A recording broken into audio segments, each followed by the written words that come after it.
Discussion of manufacturing system. आज के session के जरिए हम क्या डिस्कशन करने वाले हैं, फ्लेक्सिबल मैन्युफैक्चरिंग सिस्टम के बारे में। हमने पुराने वीडियो में देखा, जो इसके पहले वाला वीडियो वो आप हमारा जो प्लेलिस्ट है उसमें जाके देख सकते हो।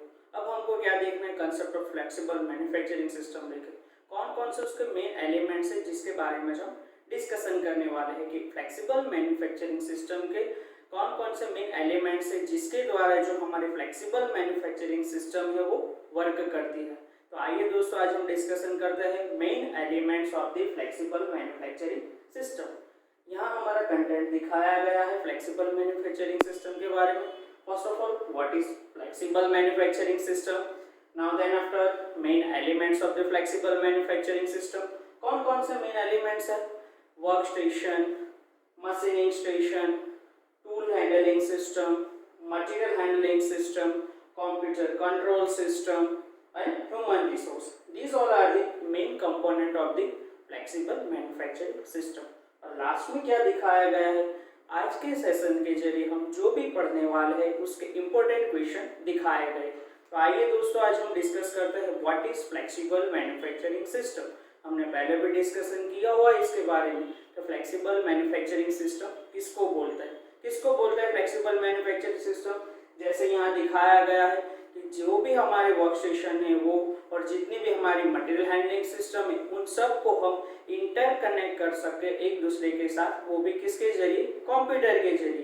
कंप्यूटर के जरिए हम सभी सिस्टम को एक दूसरे के साथ इंटरकनेक्टेड करते हैं और हमारी जो पूरी सिस्टम तैयार होती है कंप्यूटर कंट्रोल के साथ, ह्यूमन रिसोर्स के साथ और मटेरियल हैंडलिंग सिस्टम के साथ, वो जो पूरी सिस्टम है उसको हम क्या बोलते हैं, फ्लेक्सिबल मैन्युफैक्चरिंग सिस्टम बोलते हैं। यहाँ हमको डायग्राम में भी दिखाया हुआ है कैसे वो मटेरियल हैंडलिंग सिस्टम के साथ हमारा वर्क स्टेशन मैच करता है, कैसे वो कंट्रोल सिस्टम वर्क करती है, वो दिखाया गया है। तो what is flexible manufacturing system. Now a flexible manufacturing system is a group of automated machine cell which consist of group of workstation are interconnected with automated material handling system or storage system and controlled by integrated computer control system।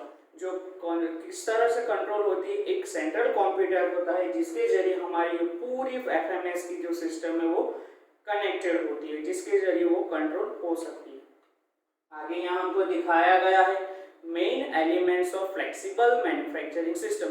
हमारी जो automation वाली flexible manufacturing system है उसके main elements कौन कौन से हैं, main component कौन कौन से, वो यहाँ पे आपको दिखाए गए।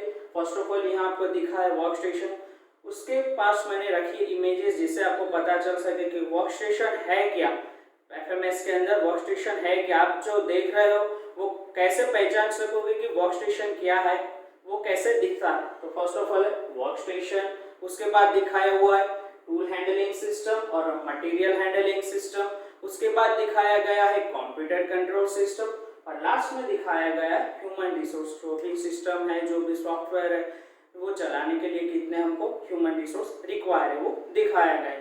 तो यहाँ पे हमारे एलिमेंट्स का एक डायग्राम भी दिया हुआ है, उसका क्लासिफिकेशन कैसे आपको इजीली याद रहे वो दिखाया गया है। तो first of all flexible manufacturing system, first component is work station. Work station के अंदर क्या लिखा है, सीएनसी मशीन है, वीएमसी मशीन है, मिलिंग मशीन है, जो भी है वो उसको क्या बोलते हैं, वर्क स्टेशन। उसके बाद दिखाया गया है material handling system. Material handling system में क्या आएगा दोस्तों, रोबोटिक्स है, transfer equipment like automated guided vehicles है, ESRS सिस्टम है जो स्टोरेज के लिए यूज करते हैं, वो कहाँ पे आएगी, मटेरियल हैंडलिंग सिस्टम के अंदर आएगी।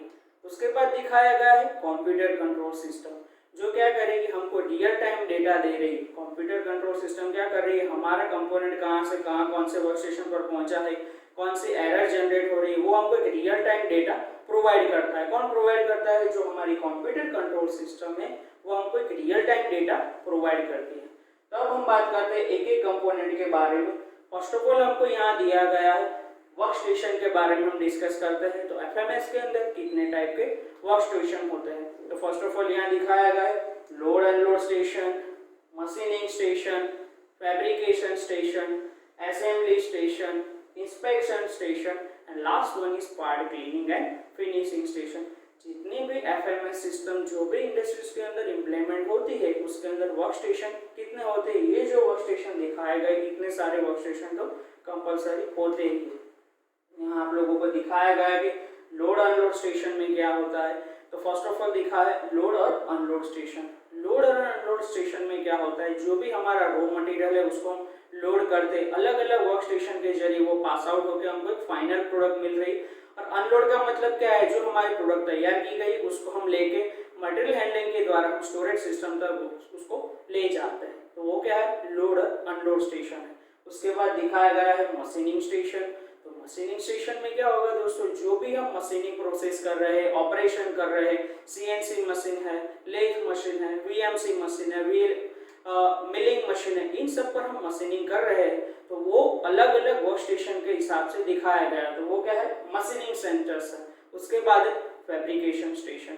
फैब्रिकेशन स्टेशन में क्या होगा, कोई भी दो कंपोनेंट है या तो कोई भी ऐसा शेप है जिसको हम ज्वाइंट करने के लिए क्या करेंगे, फैब्रिकेशन करेंगे। तो उसके बाद अलग सा एक वर्क स्टेशन है, वो क्या है, फैब्रिकेशन स्टेशन है। उसके बाद है असेंबली स्टेशन।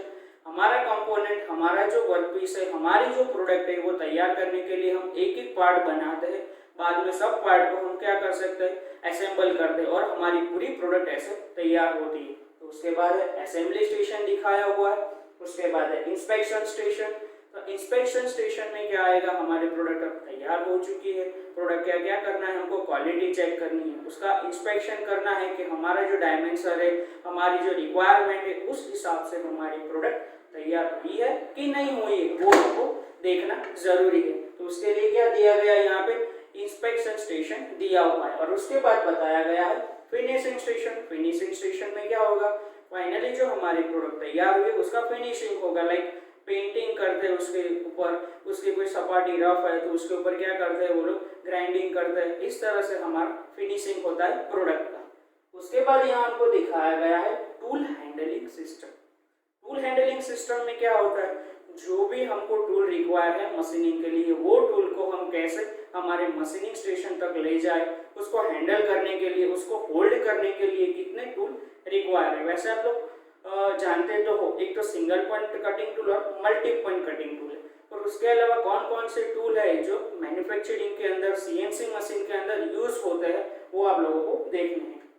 तो उसके बाद दिया गया है टूल हैंडलिंग सिस्टम। तो यहाँ फिगर के जरिए देख सकते हो, आपको अलग अलग टाइप्स के टूल हैंडलिंग सिस्टम दिखाए गए हैं, जो सीएनसी मशीन के अंदर, वीएमसी के अंदर दिखा है, या तो फिर रोबोटिक्स के जरिए भी आप टूल हैंडलिंग करवा सकते हो। तो ये दिखाई गई है हमारी टूल हैंडलिंग सिस्टम, जहाँ पर हमको मशीनिंग करना है, वहाँ हमको टूल को ले जाना है, तो कैसे हम टूल को वहाँ ले जाए, उसके लिए जो भी मैकेनिज्म दी गई है, उसके हैंडल करने की जो सिस्टम दी गई है, वो क्या है, टूल हैंडलिंग सिस्टम।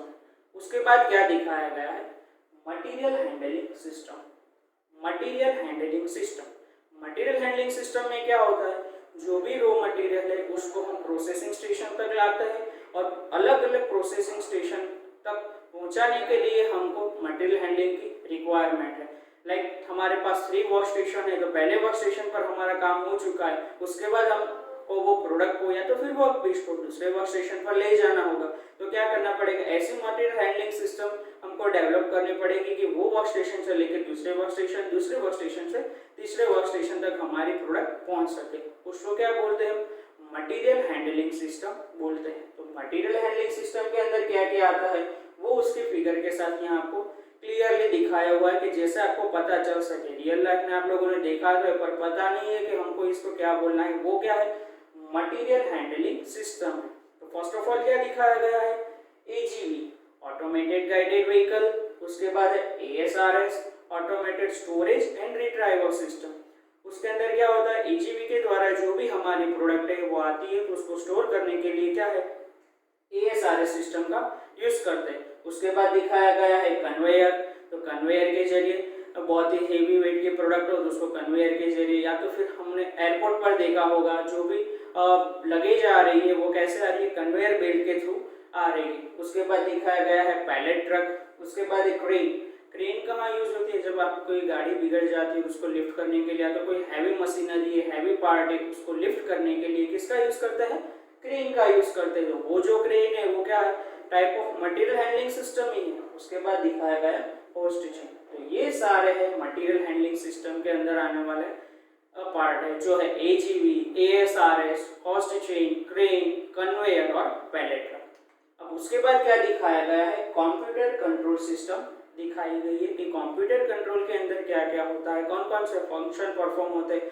हमारी जो पूरी सिस्टम है एफएमएस की वो किसके साथ कनेक्टेड होती है, एक सेंट्रल कंप्यूटर के द्वारा कनेक्टेड होती है जहां से पूरे का पूरा मॉनिटरिंग कर सके, कंट्रोलिंग कर सकते हैं हमारे प्रोडक्शन का। कहीं भी एरर आए तो वो एरर को भी सॉल्व कर सकते हैं। तो यहाँ आपको दिखाया गया है कंप्यूटर कंट्रोल सिस्टम, जिसके अंदर हम क्या कंट्रोल कर सकते हैं, एक तो ट्रैफिक कंट्रोल कर सकते हैं, सिग्नल कंट्रोल, टूल का कंट्रोलिंग कर सकते हैं, शटल कंट्रोल कर सकते हैं, प्रोडक्शन कंट्रोल कर सकते हैं, वर्क पीस है उसका कंट्रोलिंग कर सकते हैं, पूरी जो हमारी सिस्टम है उसका मॉनिटरिंग भी हम कर सकते हैं, सुपरवाइजरी भी कर सकते हैं कि हमको पता चले कि हमारी प्रोडक्ट अब कहाँ पहुंची है, कि कौन से वर्क स्टेशन पर कितना वो टाइम ले रही है, वो सब हम रियल टाइम डेटा मिलेगा किसके जरिए, एक कंप्यूटर सिस्टम के जरिए वो डेटा हमको मिलता है।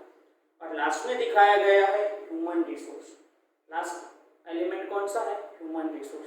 कोई भी इंडस्ट्रीज है, ऑटोमेशन भले ही हो पर उसके लिए मैन तो रिक्वायर है, ह्यूमन रिसोर्स रिक्वायर है, क्योंकि मशीन को भी चलाना पड़ता है तो उसके लिए स्किल मैन पावर रिक्वायर है, बरोबर है। कौन कितने सुपरवाइजर हमको चाहिए, कितने लेबर चाहिए, कितने इंजीनियर चाहिए, कितने वर्कर चाहिए, वो सब किसके अंदर हम डिसाइड करते हैं, ह्यूमन रिसोर्स जो एलिमेंट है उसके अंदर डिसाइड करता है कि कितने वर्कर हमको रिक्वायर है हमारी प्रोडक्शन सिस्टम के लिए। और लास्ट में यहाँ हमको दिखाए गए आज के सेशंस में आप लोगों ने जो भी पढ़ा है उसके रिगार्डिंग इंपॉर्टेंट क्वेश्चन दिए गए जिसके आंसर आप लोग दे सकते हो।